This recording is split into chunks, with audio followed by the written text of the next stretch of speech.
All right, before Oscar winner Brie Larson suits up as Captain Marvel, she's dodging bullets in the delirious shootout comedy Free Fire. She tells us about being the only woman on set. Check out the mooch. That's not what he ordered. An arms deal gone wrong is the catalyst for Free Fire, an action-packed flick riddled with bullets. Here we go. Oh, now we're cooking! It takes place in a deserted Boston warehouse in the 70s. Comparisons to Quentin Tarantino's Reservoir Dogs are unavoidable, but this gunfight flick from British director Ben Wheatley has a riskier concept. It's basically a 90-minute shootout. Go for the case. What? You're a bird. They're not going to shoot the bird. In this milieu of men, like all this testosterone around, what was it like for you on set, Brie? What was it like for you? Not like the film. I had the best time. I actually felt like everyone's little sister, and we had the most awesome time together. Speaking of awesome, Larson is getting ready to suit up as Captain Marvel, the cinematic universe's first female lead. The massive role comes after Larson became something of an overnight success for her Oscar-winning role in the Canadian co-production Room. Has life changed since being Oscar winner? Yes, it has. How? Just more people know what my face looks like now than they did before.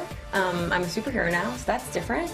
But other than that, I mean, my life personally is still exactly the same, and I'm really happy about that. You're in a bit of trouble, Mr. Bowman. An American Dream might be better described as an American nightmare. The political satire is set in a near-future dystopian America and follows the adventures of a gullible college graduate who gets caught up in the madness. Now, I caught up with its Canadian filmmaker, Ken Finkelman, to talk about how this movie comes at a very seemingly relevant time. Timeliness of this movie. Are you surprised at how kind of coincidental that is? Well, it is. I guess I wrote this a couple of years ago. Certainly it was before Trump was even on the horizon. Now, in writing this 2 years ago, what was the catalyst for that? Just curious about the story that America's telling about itself now. What's really magnificent about the footage is how incredibly difficult it is to get that footage.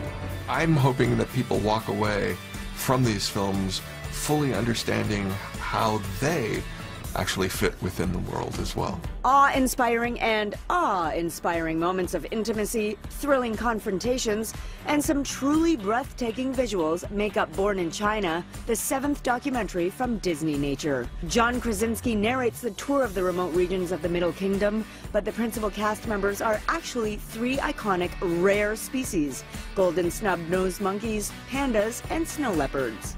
The climate here is too cold for most mammals, but Dawa thrives here. Do you struggle with putting those human characteristics to the wild? We're always walking that line. You can see how these animals have relationships that are very similar to ours. So we try not to anthropomorphize, but we do try and relate them to behaviors that we're familiar with. Born in China hits theaters on Friday. Coming up tomorrow, we're talking to the cast of Fargo ahead of the 3rd season premiere, including an exclusive chat with Ewan McGregor.